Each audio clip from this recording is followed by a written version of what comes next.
라는 제목으로 우리 하나님의 말씀을 증거하겠습니다. 지난주에 우리는 다윗이 하나님의 언약궤를 예루살렘으로 모셔오고 난 이후에 정말 하나님 생각에 잠을 이루지 못했습니다. 그래서 하루는 그 하나님의 언약궤는 장막 가운데 있는데 나는 너무나도 화려한 이런 백향목으로 지어진 궁에 있다라고 하는 그런 이야기를 나단 선지자에게 말했습니다. 그래서 하나님께서는 이 고백을 굉장히 귀하게 받으셨습니다. 그렇지만 동시에 하나님께서는 다윗이 이런 고백을 했기 때문에 뒤에 나오는 엄청난 축복과 은혜의 말씀을 전해줬다기보다도 하나님께서 친히 정말 양을 치던 목자에서 이스라엘의 왕으로 삼아주시고, 그리고 우리는 지금까지 다윗의 연약한 모습들을 많이 봤잖아요. 하나님을 믿기는 하지만 여전히 또 약하고, 또 블레셋 땅으로 도망가고, 또 자기 감정대로 움직이고, 뭐 이렇게 또 잘못하는 그런 모습 속에서도 여전히 다윗에게 은혜를 베푸시고 이스라엘의 왕으로 하나님께서 친히 삼아주셨다라고 하는 것을 말씀해 주시고, 그렇지만 이게 끝이 아니라 영원한 다윗의 나라가 앞으로 펼쳐지게 될 것이고, 그 모든 주변의 열방들을 평정하고 평화를 이루게 될 것이다 라고 하는 어마어마한 축복을 주십니다. 그러면서 그 축복의 내용 가운데는 잘못한 부분이 나올지라도 사울하고는 다르게 내가 내치지 않고 끝까지 이 약속을 내가 지켜줄 것이다, 이런 어마어마한 약속을 주십니다. 그래서 오늘 우리가 읽었던 18절부터의 내용은 나단 선지자를 통해서 하나님의 이 말씀을 들은 다윗이 너무나도 감동하고 너무나도 감격해서 드리는 기도입니다. 그래서 은혜 받은 자의 그 기도, 하나님께서 주신 은혜가 큰데, 그러니까 이 은혜라고 하는 거는 우리가 처음 하나님을 알게 됐을 때 뭐 이렇게 큰 은혜가 있어요. 근데 주님을 알면 알수록 이 은혜가 얼마나 엄청난지를 깨닫는 과정이 우리 신앙의 여정이다, 뭐 이렇게 말해도 틀리지 않습니다. 그래서 그 은혜가 얼마나 큰지를 아는 만큼 우리는 반응하도록 돼 있거든요. 그래서 그 은혜, 이 엄청난 다윗의 은혜, 어떻게 보면 사무엘하의 핵심적인 내용이 이제 사무엘하 7장 내용인데요. 여기부터 뭐 8장까지 다윗이 정말 하나님의 약속대로 주변의 나라들을 이렇게 평정하는 모습이 보이고요.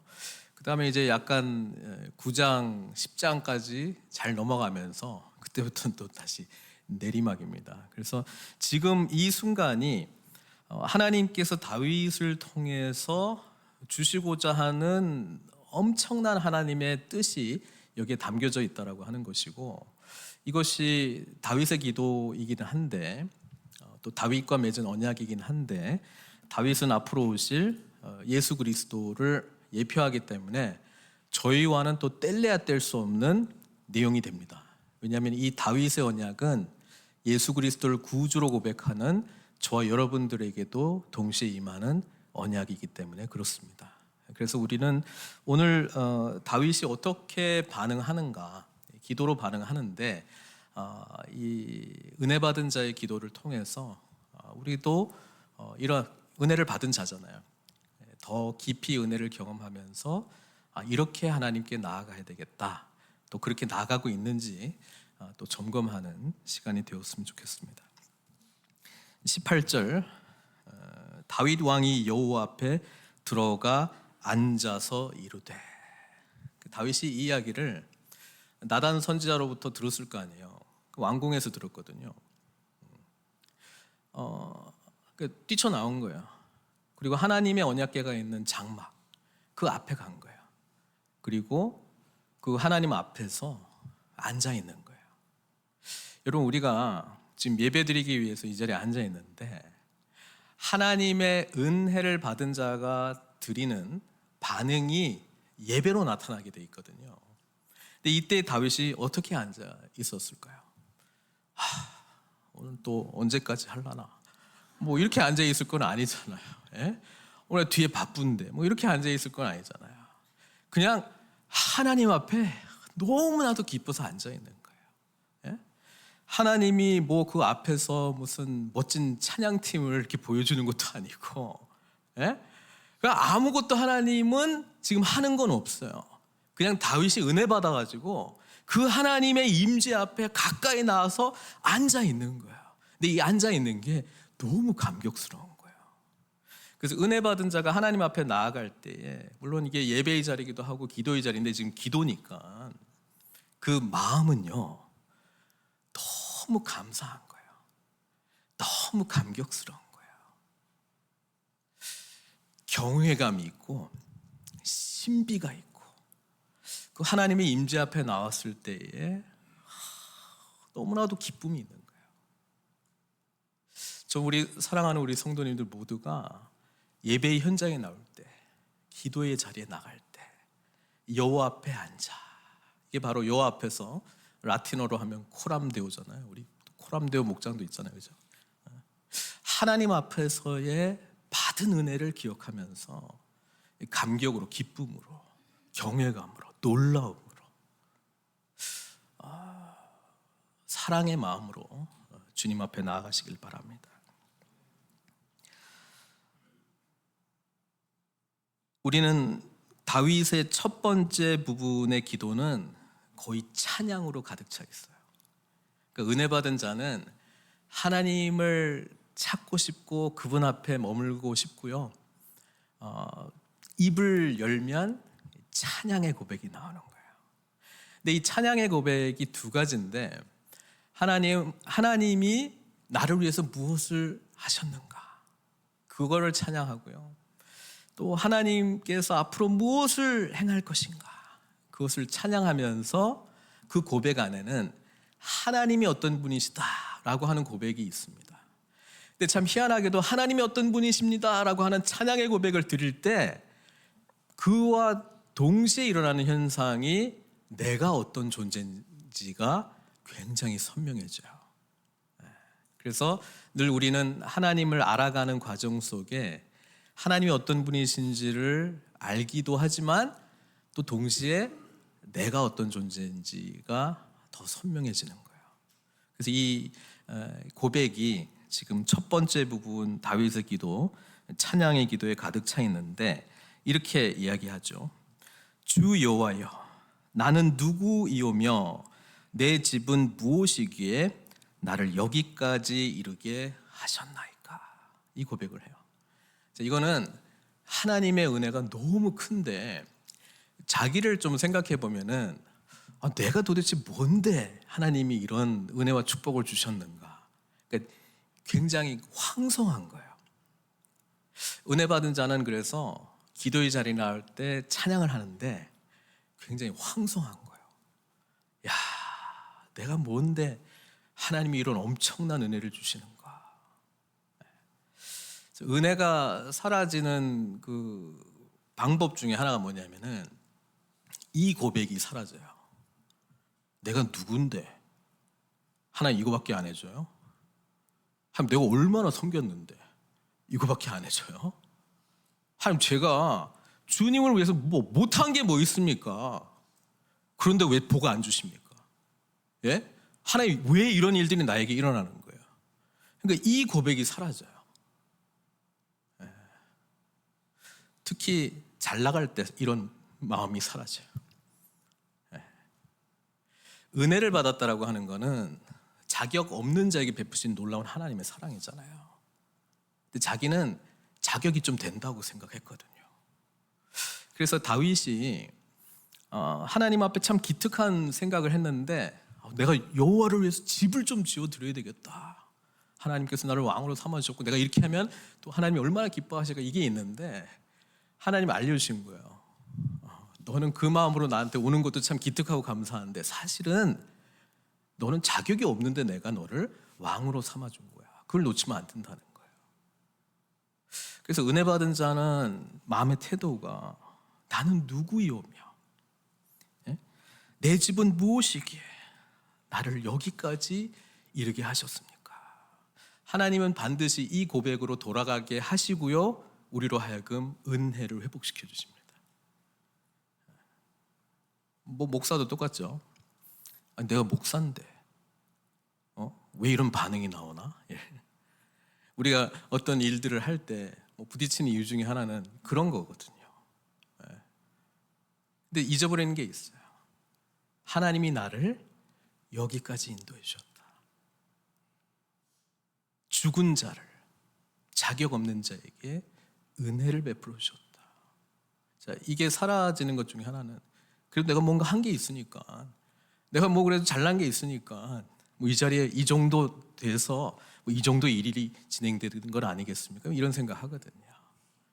그와 동시에 은혜가 사라집니다. 하나님 앞에 있는 것이 아니라고 하는 것이죠. 또 있더라도 잘못된 마음으로 있는 거예요. 그래서 다윗은 우리에게 이 마음으로 하나님 앞에 서 있는가를 물어봅니다. 우리가 예배의 순서에 보면, 우리 주보에도 보면 예배의 부름이 있잖아요. 예배의 부름은 뭐냐면은 내가 오늘 교회 가고 싶어서 왔다라고 하는 고백이 아니고, 하나님이 죽은 나를, 허물과 죄로 죽은 나를 은혜로 이렇게 인도해 주셨다라고 하는 것으로 예배가 시작이 되는 거예요. 그 시작이 될 때에 나는 누구이오며 내 집은 무엇이기에 하나님께서 나를 이곳에서 예배드리게 하는가, 이 고백으로 시작돼야 되는 거예요. 아휴, 오늘 와보니까 또 뭐 이러냐, 예? 뭔가 이렇게 꿈틀꿈틀거리고 있는 그 마음으로 시작되면 예배자의 마음이 아니죠. 은혜 받은 자의 고백이 아니죠. 그래서 일찍 와서 내 마음을 점검하는 거예요. 주님 앞에 앉아 있는 거예요. 그렇게 준비하고 예배를 드리는 것이죠. 그 다음에 이제 이야기하는 게 뭐냐면 찬양을 할 건데, 하나님이 나를 위해서 뭘 하셨는가. 19절부터 나오잖아요. 일단은 18절의 고백은 지금까지 하나님이 하셨던 일들 때문에 이 고백을 했어요. 그리고 19절은요, 주 여호와여 주께서 이것을 오히려 적게 여기시고, 제가 해석을 하면은 지금까지 한 것도 엄청난 일인데 주님께서는 그거 지금까지 내가 너무나도 엄청난 일을 하나님께서 해주셨는데 그것도 감격스러운데, 와, 종의 집에 있을 먼 미래일까지도 말씀하셨어요. 근데 그게 어마어마한 일이에요. 영원한 나라를 주시겠대요. 죄를 지어도 사울처럼 안 내치신대요. 모든 주변 민족들을 평정하고 아무도 나를 대적하지 못할 승리를 주시겠다고 약속하셨어요. 지금까지 한 것도 감사한데 미래는 더 엄청난 일을 나에게 주시겠다고 하나님 약속해 주시오니, 여기서부터는 좀 해석이 어려운데, 주 여호와여 이것이 사람의 법이입니다. 원어를 보면은 그 사람의 토라입니다. 율법입니다. 그러니까 이게 뭐냐면은 사람에게 주신 하나님의 약속의 말씀이다, 그런 의미예요. 그래서 새 번역은 요 마지막 부분을 이것이 어찌 주님께서 사람을 대하시는 일상적인 방법이겠습니까?로 사실은 좀 감격해하는 모습으로 번역을 해놔요. 우리는 그냥 사람의 법이다, 이게 좀 와닿지는 않는데, 어쨌든 사람에게 하나님께서 이렇게 하시겠다고 약속하신 것 자체가 하나님이 주신 토라의 말씀인데, 율법의 말씀인데, 계신데, 와, 정말 어마어마한 약속의 말씀을 저에게 주셨군요. 이 고백을 이제 합니다. 그러면서 20절에 하나님에 대한 찬양의 고백은 자기 자신의 지식, 이해로 연결되거든요. 주 여호와는 주의 종을 아시오니, 그러니까 하나님이 나를 안다라고 이렇게 고백을 했는데, 이 고백 속에는 다윗이 물론 하나님 앞에 기특한 모습, 잘난 모습도 있었는데, 아마 이 순간에는 나는 블레셋에도 2번이나 도망갔고, 그죠? 여러 번 하나님께 기도하지 않고 내 마음대로 했던 일도 있었고, 최근에 언약궤 옮길 때에도 내가 교만한 마음으로 좀 하려고 했던 부분도 있었고, 내가 항상 이렇게 주님 앞에 신실한 자가 아닌 것을 하나님은 누구보다도 잘 아실 텐데, 그런데도 이런 은혜를, 미래를 향한 엄청난 이런 축복을 주시는 것은 뭐지? 너무 황송하고 죄송한 거예요. 이 마음으로 기도드리고 있다라고 하는 것이죠. 그러면서 21절에 주의 말씀으로 말미암아 주의 뜻대로 이 모든 큰 일을 행하사 주의 종에게 알게 하셨나이다. 지금 굉장히 감격하고 있는 거예요. 하나님께서 행하신 일도 감격스러운데 앞으로 행하신 일은 너무나도 엄청난 일이고, 근데 왜 나 같은 사람, 하나님 누구보다 잘 아시잖아요. 왜 이런 은혜를 제게 베푸시나요? 이렇게 지금 말하고 있어요. 그러면서 22절에요. 이제 하나님을 향한 찬양의 고백으로 계속 이어지는데요. 우리 하나님은 위대하십니다. 주와 같은 이가 없습니다. 주 외에는 신이 없습니다. 하나님 같은 분은 없습니다. 하나님은 너무 엄청난 분이십니다. 내가 들어왔던 신들 중에 하나님 같은 분은 없습니다. 이렇게 지금 고백하고 있는 거예요.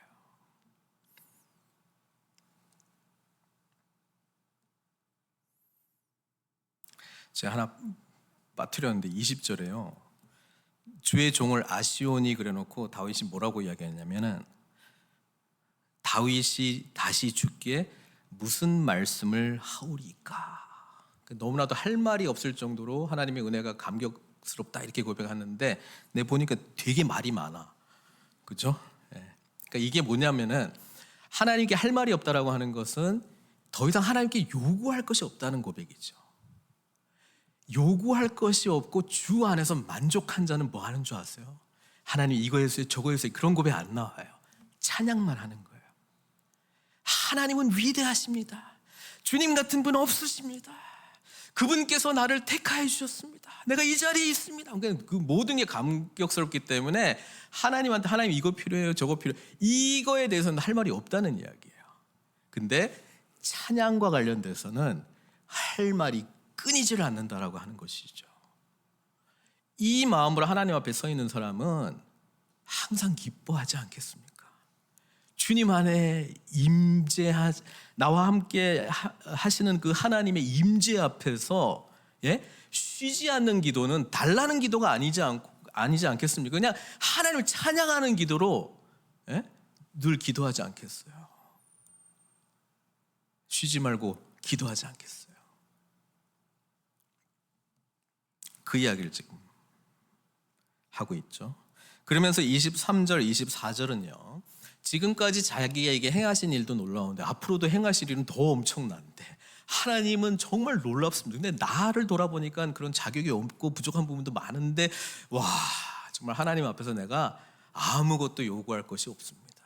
하나님만을 찬양합니다. 주 같은 분은 없습니다. 이렇게 고백을 하면서 다윗이 깨닫게 되는 게 뭐냐면, 하나님의 은혜 속에 있는 나는 내 개인적으로 이거 있으면 좋겠다, 저거 있으면 좋겠다라고 하는 차원을 뛰어넘는 위대한 하나님의 구원의 계획 속에서 나를 쓰시는구나라고 하는 영광스러움을 깨닫게 돼요. 그래서 지금 자기가 그냥 왕이 된 게 그냥 뭐 세상에서 뭐 출세할 정도의 그런 수준으로 하나님이 나에게 주신 이 약속은 그냥 그 다른 차원의 축복이구나.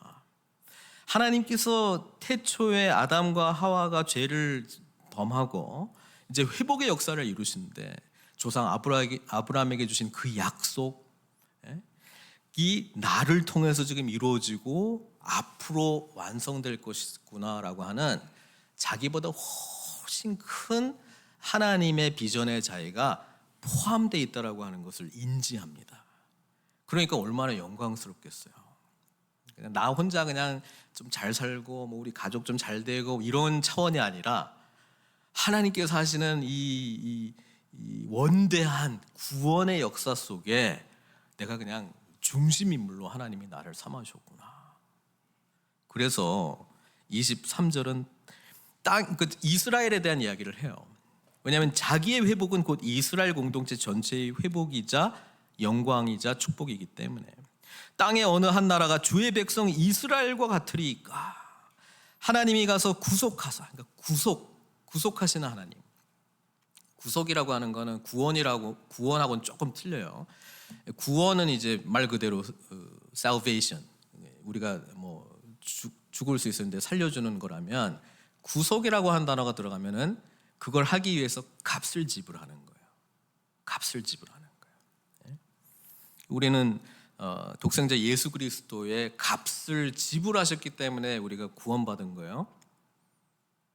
그러니까 예수 그리스도께서 우리를 위해서 값을 지불하셨는데 그게 생명의 값인데, 그걸 아는데도 감격이 없다 그러면은 내가 그 의미가 아주 그냥 피상적으로 이해되고 있다는 뜻이지 은혜에 깊이 못 들어간 거예요. 그러니까 그걸 알면 알수록 내가 뭔데, 우리 하나님께서 자신의 사랑하는 독생자의 피를 흘려주셔가지고 나를 살려주셨다는 말인가.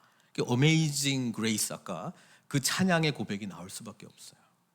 근데 그게 그냥 지식적으로는 아는데 이렇게 나의 삶을 송두리째 흔들 만큼의 진리로 경험이 안 되면 예배의 감격이 없는 거예요.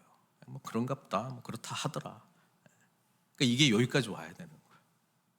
그리고 하나님 앞에 내가 누구며 내 집이 무엇이간데 하나님이 나 같은 사람 살려주셨어요. 살려주셨다면 뜻이 있겠네요. 뜻이 있다면 하나님께서 나를 통해서 하실 일이 계시겠네요. 그게 뭘까? 근데 이 원대한 구원의 역사 속에서 나로 하여금 하나님 나라의 백성이 되게 해주시고 주님의 자녀 삼아주시고 주님 오실 때까지 주님 나라를 위해서 쓰임받는 정말 은혜 받은 자로 주님께서 사용해 주시겠다는 말씀이십니까? 저는 자격이 없는데, 아무것도 할 줄 모르는데 주님께서 나를 위해서 예수 그리스도의 피값의 가치를 매겨주시고 나를 구원해 주셨습니까? 그러니까 이런 거를 깊이 알면 알수록 예배를 안 드릴 수밖에 없죠. 그 고백하는 거예요. 자기 백성으로 삼아주사 주의 명성을 내시며 그들을 위하여 큰 일을, 그러니까 이스라엘 백성들의 가장 큰 구원의 사건은 애굽에서 구원받는 사건인데 이제 그거 이야기를 하고 있고요. 주의 땅을 위하여 두려운 일을 애굽과 많은 나라들과 그의 신들에게서 구속하신 백성 앞에서 행하셨사오며, 그러니까 출애굽할 때의 값은 장자의 죽음이었거든요. 그렇잖아요. 마지막 10번째 재앙이 장자의 죽음이었는데 똑같은 개념으로 예수님께서, 장자 되신 주님께서 우리를 위하여 죽으심으로 우리가 구원을 받는 이야기로 연결되잖아요. 그 구원. 그러니까 구원의 하나님께 감동을 합니다. 근데 이게 개인적인 구원이 아니라 공동체적인 구원, 온 세상을 회복시킬 하나님의 구속의 이야기 속에 나를 쓰시겠다고요. 우리를 쓰시겠다고요. 이 감격이 여기에 들어있는 것이죠. 주께서 주의 백성 이스라엘을 세우사, 여기서 세운다라고 하는 그냥 일으킨다라고 하는 의미보다는 establish, 하나님의 나라를 세운다, 이런 의미의 세운다. 영원히 주의 백성으로 삼으셨사오니 여호와여 주께서 그들의 하나님이 되셨나이다. 여기도 더 깊이 들어가면 하나님께서 우리를 택하시고 우리를 일으키시고 공동체로 세우시고 하나님 나라의 꿈을 꾸게 해주시고 주님 나라가 완성되는 그 미래의 비전을 향해서 계속해서 전진해 나갈 수 있도록 우리를 인도해 주시고, 그러기 위하여 하나님과 우리는 뗄래야 뗄 수 없는 언약 관계로 맺어주셨다. 예수 그리스도의 피로. 그 이야기를 하고 있는 것이죠. 다윗이 이 고백을 할 때는 그런 의미를 완전히 몰랐겠지만 예수님을 경험한 우리들은 다윗의 고백이 예수 그리스도 안에서 해석이 되기 때문에 그렇게 이해하면 되겠죠. 그러니까 지금까지 하나님이 무엇을 하셨는가? What God has done. 그걸 가지고 하나님을 찬양하고 있어요.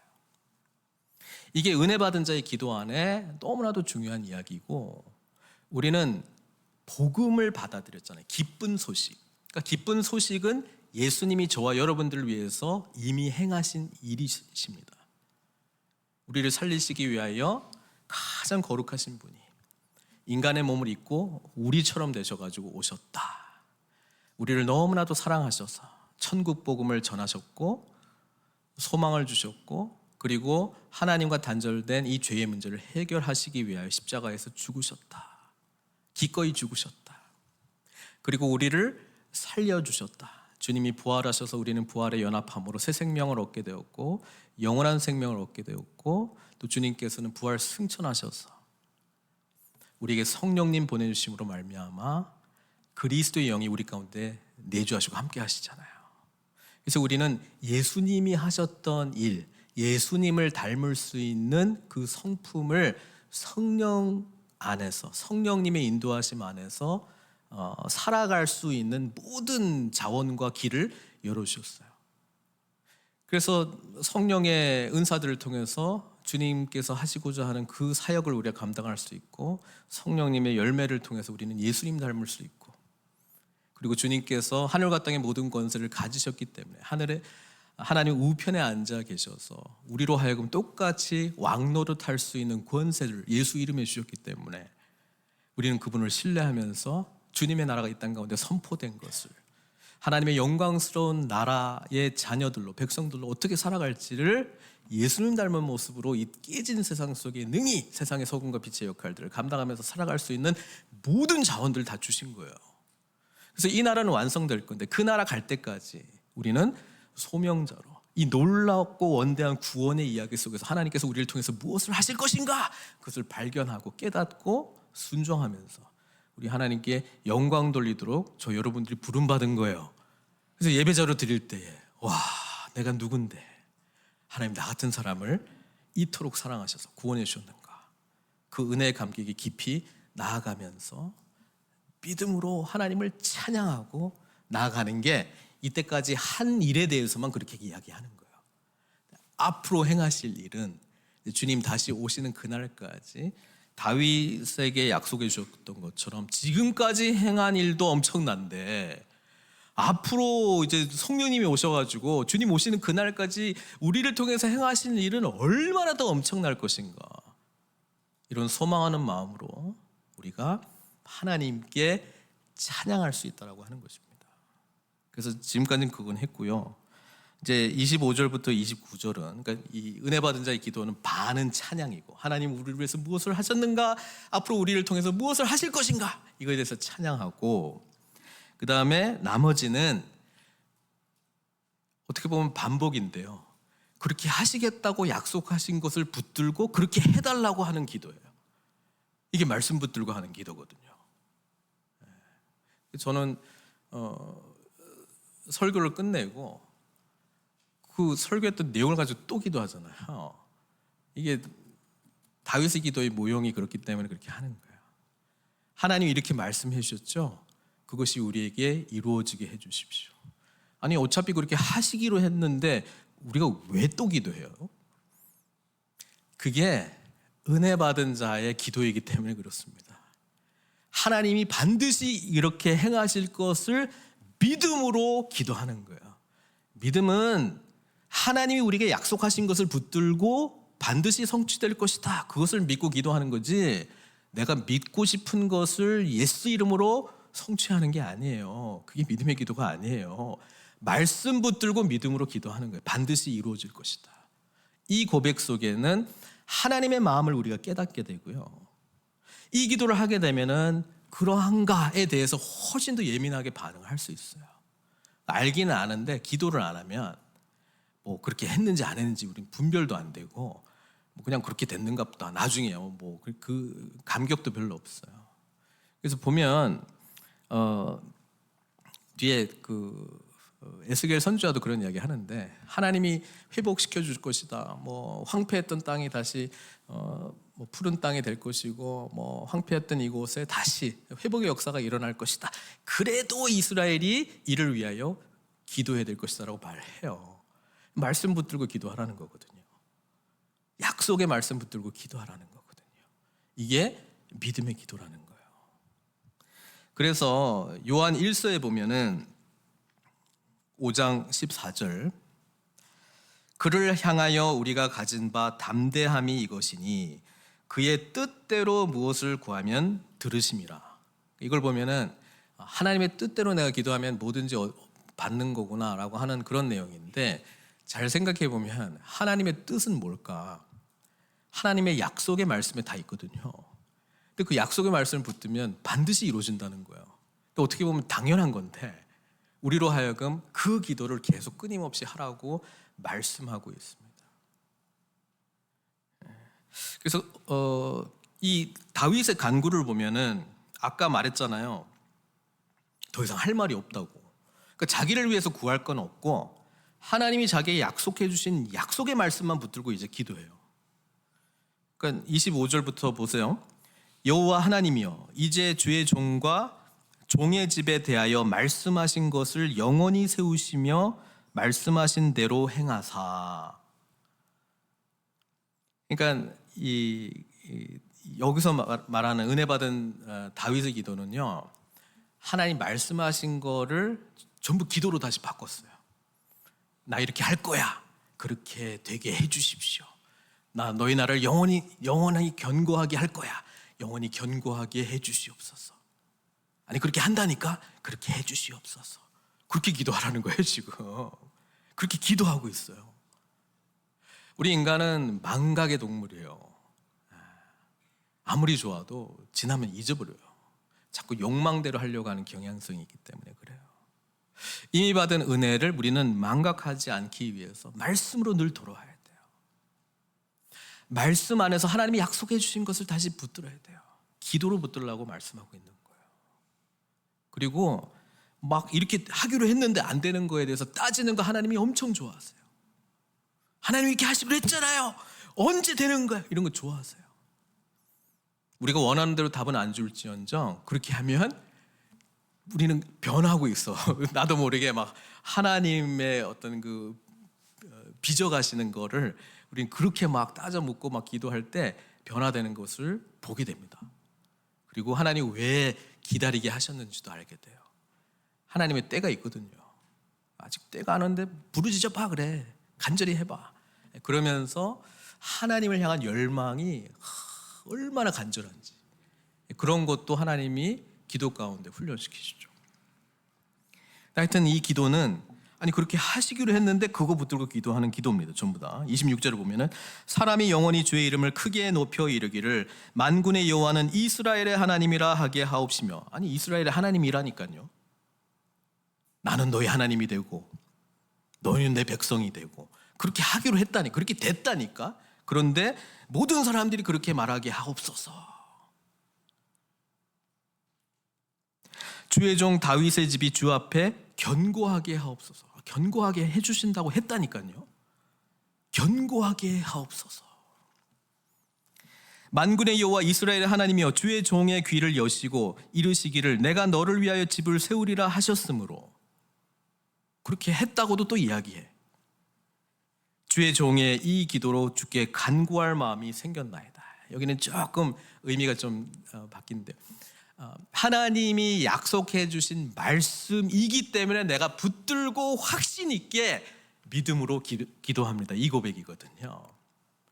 그러니까 믿음의 기도는 하나님이 약속해 주신 것을 붙들고 그렇게 반드시 될 줄 알고 기도하는 건데 그 기도하라는 거예요 지금. 놀랍지 않습니까? 우리가 반드시 이루어질 것이다라고 하는 확신은 어디서 나오냐? 하나님이 그렇게 하시겠다고 약속한 말씀을 붙들고 하는 거예요.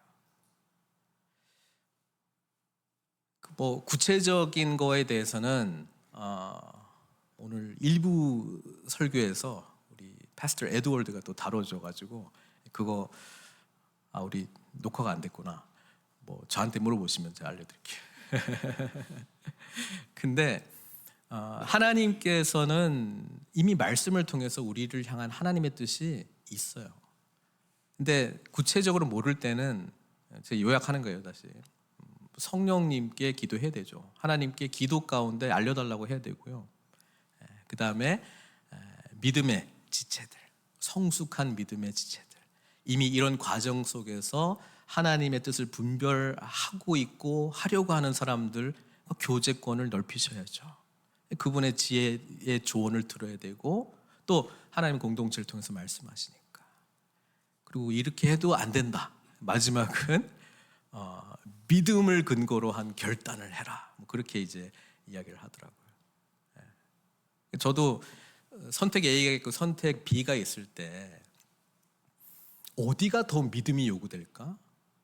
믿음으로 행한다라고 하는 것은 하나님의 뜻은 예수 그리스도를 통해서 이 구원의 역사를 이루어가는 과정인데 궁극적으로 하나님의 나라가 완성될 것이다 라고 이야기할 때 어떤 것이 하나님의 이 원대한 계획 속에 연결이 어떤 식으로 더 많이 될까? 그리고 나는 어떻게 더 하나님을 의지하는 삶으로 하나님께서 나를 빚어가실까? 나에게 익숙하고 편리한 결단 말고 하나님을 더 의지하는 쪽으로 어떻게 하나님이 나를 인도하실까? 그런 이야기를 이제 했던 것 같아요. 근데 여기서는 다윗은 분명하게 하나님 말씀해 주셨기 때문에 그 약속의 말씀 붙드는 거죠. 그래서 마지막 28절, 29절은요, 지금까지 했던 거의 요약이에요. 다 몰라도 28절, 29절만 딱 알고 있으면 이제 되는 거예요. 주 여호와여, 오직 주는 하나님이시며 주의 말씀들이 참되시니이다. 주께서 이 좋은 것을 주의 종에게 말씀하셨사오니. 우리 하나님만이 참 하나님이시고요, 우리 하나님께서 말씀하시면 반드시 이루시는 하나님이시고 우리 하나님의 말씀은 참되신 것이다 라고 하는 고백이 있습니다. 그래서 이 하나님 앞에 나아가는 것이고 이 하나님을 찬양하는 것이고 이 하나님께서 주신 말씀을 귀 기울이면서 마음판에 새기는 것이죠. 그리고 이것을 붙들고 이제 기도하는 거예요. 그게 29절이죠. 이제 청하건대 종의 집에 복을 주사 주 앞에 영원히 있게 하옵소서. 그렇게 하겠다고 했다니까요. 주 여호와께서 말씀하셨사오니 주의 종의 집이 영원히 복을 받게 하옵소서. 아니 그렇게 하겠다고 약속하셨다니까요. 근데도 그걸 붙들고 기도하라는 거예요. 사랑하는 성도 여러분, 우리에게 약속하신 하나님의 말씀이 무엇일까? 그것을 알기 위해서라도 말씀을 가까이 해야 되지 않겠습니까? 우리에게 지금 말씀하시는 주님의 음성에 귀 기울이기 위해서라도 기도의 자리에 나아가야 되지 않겠습니까? 그리고 그 자리에 하나님의 선명한 말씀이 들린다면, 나에게 도전하고 나의 생각을 지배하는 하나님의 뜻이 있다면 그것이 나를 통해서 또 우리 공동체를 통해서 이루어지게 해달라고 간절히 기도해야 되지 않겠습니까? 이 믿음의 기도를 통해서 주님의 나라는 반드시 이루어질 것인데 우리는 그 안에 선명하게 하나님이 어떻게 역사하시고 약속의 말씀을 성취하시는 것을 볼 뿐 아니라 정말 고백한 대로 더 위대하신 하나님, 더 신실하신 하나님, 주와 같은 분이 없을 정도로 오직 유일한 그 하나님의 은혜 속에 더욱 깊이 나아가게 될 줄로 믿습니다. 이 다윗의 기도가 저 여러분들의 기도가 될 수 있는 것은 예수님께서 복음 안에서 이미 저와 여러분들에게 이루신 복음의 사건과 약속이 있기 때문에 그렇고요. 지금도 주님께서는 일하고 계십니다. 다시 오실 때까지 주님께서는 저와 여러분들 통해서 일하실 것입니다. 그래서 그 하나님의 나라가 완성될 때까지 말씀 붙드는 믿음의 기도로 우리 하나님께 영광 돌리시는 저와 여러분들 되시길 주님의 이름으로 축원드립니다. 같이 기도했으면 좋겠습니다. 오늘은 다윗의 기도가 우리의 기도가 되었으면 좋겠습니다. 하나님께서 저와 여러분들에게 베푸신 놀라운 은혜를 다시 한번 기억하시고 상기하시고, 내가 무엇이고 한데 나 같은 자에게 나의 집에 하나님 이런 놀라운 은혜를 베푸십니까? 그래서 나는 하나님을 찬양하겠습니다. 하나님만을 높이겠습니다. 하나님 같은 분 없습니다. 나를 구원하신 것이 나 개인의 구원뿐 아니라 하나님의 원대한 구원의 계획 속에 쓰시기 위하여 주님께서 이 영광의 자리를 허락해 주셨군요. 주님을 찬양합니다. 주님을 높여 드립니다. 하나님 아버지, 주님께서 예수 그리스도 안에서 약속하신 모든 약속들이 반드시 성취될 줄 믿사오니 이루어 주시옵소서. 우리를 더욱 견고하게 해주십시오. 주님의 나라가 더욱더 든든히 우리 공동체를 통해서 세워지게 해주십시오. 깨진 세상 속에 빛과 소금의 역할들을 잘 감당하게 해주십시오. 하나님 아버지, 주님 오실 때에 잘했다 칭찬받는 주님께서 우리에게 주신 모든 사역들 완수하는 믿음의 공동체 되게 해주십시오. 우리에게 주신 꿈, 우리에게 주신 생각들, 우리에게 주신 기도의 제목들 하나님께서 주신 마음으로 이루어진 것이라면 반드시 이루어질 것이다 라고 하는 믿음으로 달려나갈 수 있도록, 정진할 수 있도록 주님 축복해 주십시오. 우리가 만나는 사람마다, 우리가 하는 모든 일들마다 주님 형통케 해주시고 하나님의 살아계심을 증거하게 해주시고 이스라엘의 하나님, 우리 늘푸른 선교교회의 하나님 되심을 증거하는 저희들 되게 해주십시오. 자격 없는 자에게 놀라운 은혜를 베푸신 우리 예수님 바라보면서요, 그분의 임재 앞에 감사함으로, 감격함으로, 그러나 우리를 돌아보면 죄송함으로, 황송함으로, 그래서 다시 복음의 은혜 속에서 우리 하나님을 찬양하고 믿음으로 나아가겠습니다. 이 기도 우리 주님께 올려드리도록 하겠습니다. 함께 기도하시겠습니다.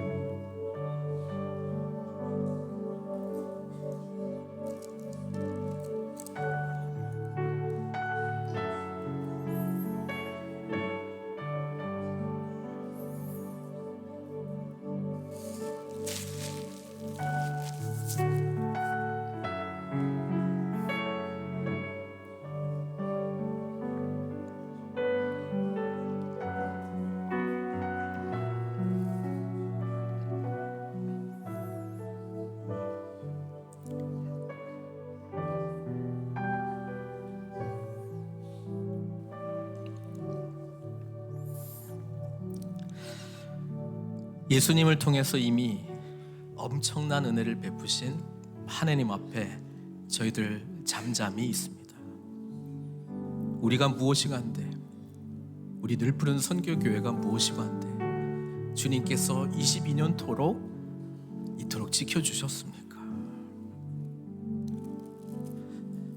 이미 예수님 안에서 우리가 받은 은혜가 큰데, 죽은 자였던 우리에게 주님 생명 주셨는데, 그것도 감사한데 자녀 삼아 주셨는데, 그것도 감사한데 주님과 함께 부활 생명 누리면서 하늘에 앉힌 자로 왕 같은 제사장으로 삼아 주셨는데, 앞으로 주님 나라 완성될 때까지 주님께서 더 넘치도록 부어주시겠다고 말씀하시니 뭐라고 할 말이 없습니다. 주님 뜻대로 이루어질 줄 믿사오니 믿음의 기도 어디에서든지 주님 약속하신 말씀 붙들고 끼워 기도하는 저희들 삼아 주십시오. 우리 하나님은 위대하십니다. 주님과 같은 분 없습니다. 주 외에는 다른 신이 없습니다. 오직 주님만이 나의 참 만족이고 나의 반석이고 나의 방패십니다. 그 어느 나라가 이스라엘과 같습니까? 우리는 이방인이었고 외인이었고 버려진 자들이었고 허물과제로 죽은 자들이었는데 주님께서 어떻게 이렇게 하나님의 자녀로 삼아 주셨습니까? 피값으로 우리의 죄값을 다 지불하시고 우리를 사랑하시기에 포기하지 아니하시고 예수님이 죽기까지 사랑하신 그 사랑 감사드립니다. 다윗에게 약속하신 그 나라 예수님을 통해서 지금도 세워져 가고 있으니 예수 그리스도로 머리로 삼은 우리 몸된 교회, 주님 오시는 그날까지 견고하게 든든히 세워져 나갈 줄 믿습니다. 아버지 하나님, 연약한 우리를 통하여 주님께서 이 일을 이루시겠다고 작정하셨습니까? 우리의 연약함을 내려놓고 십자가 은혜 속에서 다시 한번 복음으로 일어서게 해주시고 끝까지 함께 믿음의 발걸음을 내어딛는 저희들 될 수 있도록 주님 축복해 주십시오. 주님의 말씀은 진리입니다. 주님은 신실하신 분이십니다. 주님께서 말씀하신 대로 반드시 이루시는 분이십니다. 주님 약속하신 대로 복음의 풍성한 모든 은혜를 우리 늘푸른 선교계 공동체가 함께 누리게 해주시고 깨진 세상 속에 소금과 빛의 역할들을 잘 감당해 나갈 수 있도록 늘 성령님으로 충만한 저희들 될 수 있도록 축복해 주시옵소서. 지금까지 우리를 지키시고 인도하시고 보호하시고 축복해 주신 하나님, 앞으로도 계속해서 넘치도록 부어질 것을 믿고 모든 말씀 예수님의 귀하신 이름으로 기도드리옵나이다.